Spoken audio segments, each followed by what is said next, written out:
Bonjour, voici donc le correctif que je prépare pour le travail que vous devez faire pour le 1er novembre.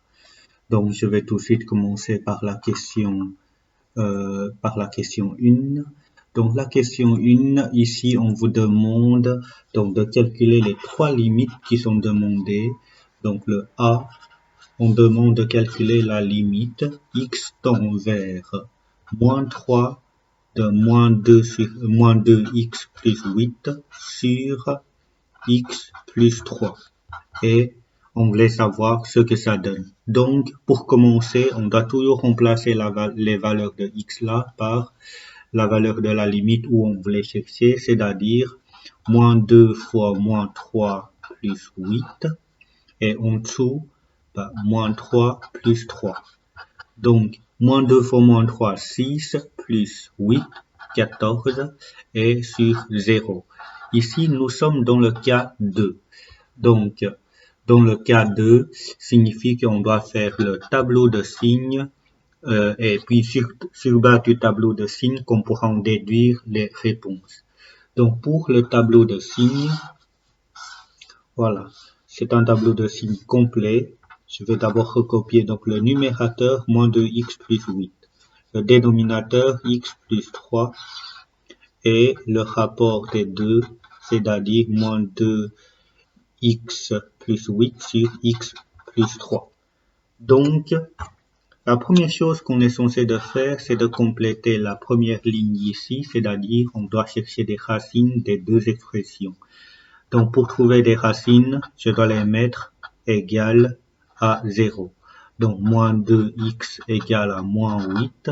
Et x égale à moins 8 divisé par moins 2, ça nous donne 4. Et l'autre, x plus 3 égale à 0, signifie que x égale à moins 3. Donc, on a les deux racines que je dois les mettre dans l'ordre croissante, moins 3 et 4. Pour le numérateur, donc, s'annule en 4. Et à droite de 0, je dois mettre le signe qui est devant le x.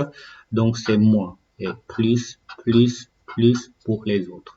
Et pour celui-là, c'était donc 0 en moins droit. À droite de 0, je dois mettre le signe de x. Ici, c'était donc plus, plus, plus et moins. Donc, quand je fais le rapport des deux, on va avoir moins. Un 0 au dénominateur, ça n'existe pas. Plus divisé par plus, ça nous donne plus. 0 divisé par plus, ça nous donne 0. Et moins. Comme je voulais chercher la limite, x se rapproche vers moins 3, je vais regarder du côté gauche et du côté droite. Donc du côté gauche, on a moins l'infini, puisque le signe là c'est moins. Et du côté droite, donc c'était, si je m'approche vers moins 3 du côté droite, donc c'était plus l'infini.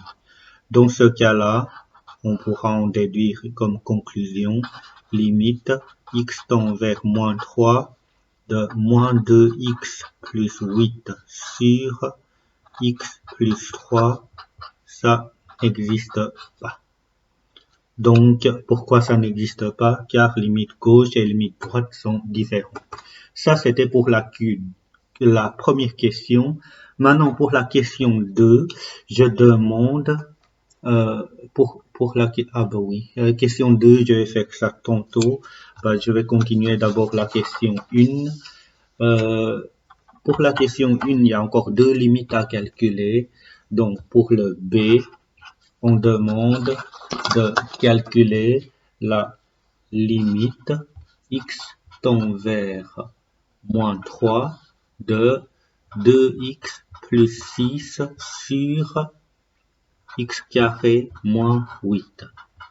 Comme tantôt, la première chose qu'on est censé de faire, c'était donc remplacer x par moins 3, c'est-à-dire 2 fois moins 3 plus 6 sur moins 3 au carré moins 8.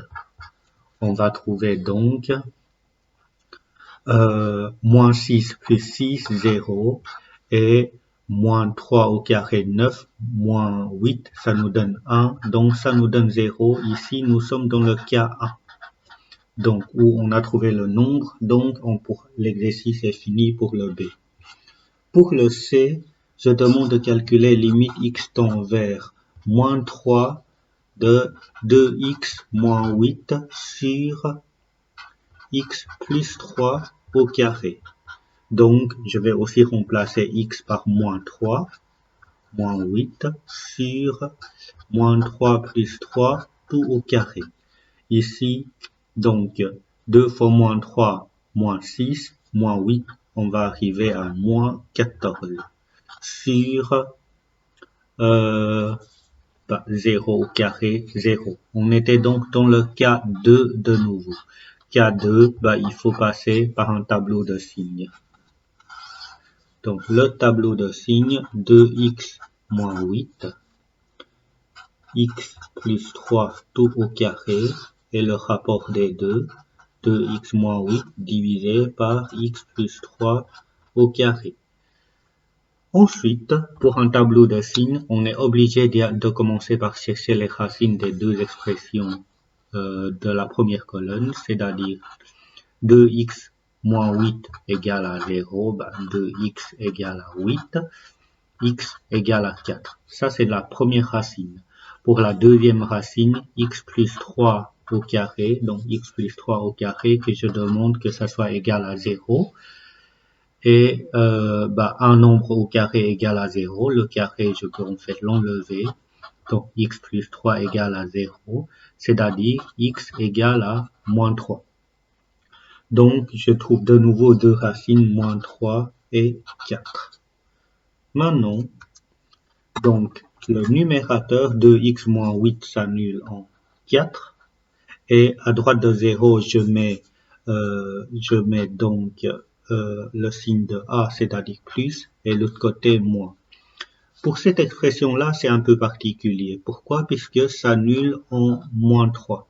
Et ce qu'il fallait remarquer, c'est que on a un carré ici. Qu'on a un carré ici, ça veut dire que c'était positif partout. C'est pour ça que je dois mettre plus partout. Voilà, une fois ça c'est fait, quand je fais le rapport, c'est-à-dire moins divisé par plus, on va avoir moins. Un 0 au dénominateur, ça n'existe pas. Moins divisé par plus, on va avoir moins. Et 0 divisé par plus, 0. Plus divisé par plus, plus. Donc, si je cherche limite du côté gauche et du côté droite, gauche et droite, donc gauche, je vais obtenir, donc, comme c'est le signe moins, donc c'est moins l'infini. Et droite aussi, c'était moins l'infini. Du coup, on pourra dire que, comme conclusion, limite, x tend vers moins 3 de 2x moins 8 sur x plus 3 au carré. Et ça nous donne moins l'infini, puisque gauche et droite nous donnent tous les deux moins l'infini. Voilà, ça c'était pour la question 1. Pour la question 2, en fait, on a besoin de ce qu'on avait fait pour la question 1. En fait, pour la question 2, on vous donne deux expressions. La première expression, c'était, je regarde pour être sûr, donc c'était f de x. Donc, c'est cette fonction-là que j'appelle f de x. Et la deuxième fonction qui était donnée, c'était cette fonction-là que j'appelle g de x. Voilà. Ce que je vous demande de faire, c'est on vous donne 4 graphiques. Donc U2. On vous donne 4 graphiques et on vous demande d'identifier quel des 4 graphiques c'était donc qui correspond à f de x. Et ici, f de x, je vais essayer de traduire ce que j'ai lu, ce que je lis ici sur le tableau. En fait, dans le tableau de signes, on constate que autour de moins 3, quand je m'approche vers moins 3 du côté gauche, le graphique est zit. Donc, c'était moins l'infini. c'était le signe moins. Du côté gauche, c'était moins l'infini. Donc, le graphique doit descendre. Voilà. Le graphique, donc, il doit être comme ça si je m'approche vers moins 3 du côté gauche. Et si je m'approche vers moins 3 du côté droite, je vais vers plus l'infini. Donc, plus l'infini signifie que ça monte. Voilà. Ça, c'était la fonction qu'on va obtenir. Du coup, le graphique qui correspond à ce que je viens représenter, qui correspond plus ou moins à ce que je représente ici, bah, c'était le graphique qui se trouve dans cette position-là. Ça, c'était la f de x. Maintenant, c'était la même chose. U2, on avait déjà identifié que le graphique qui se situe là, c'était donc f de x. Bah, il fallait maintenant identifier quel est le graphique qui correspond au g de x. Et là, on va faire la même chose. Je vais essayer de traduire ce que j'ai lu et ce que je peux lire ici. Donc, en moins 3. Quand je m'approche vers moins 3 du côté gauche et du côté droite, tous les deux vont vers moins l'infini. C'est-à-dire tous les deux descendent. Donc, celui-là, bah, si je regarde, c'était donc le graphique qui se trouve ici. Donc ça, c'était bien la fonction g de x. Donc, voilà. Ça, c'était donc pour la question 1 et la question 2.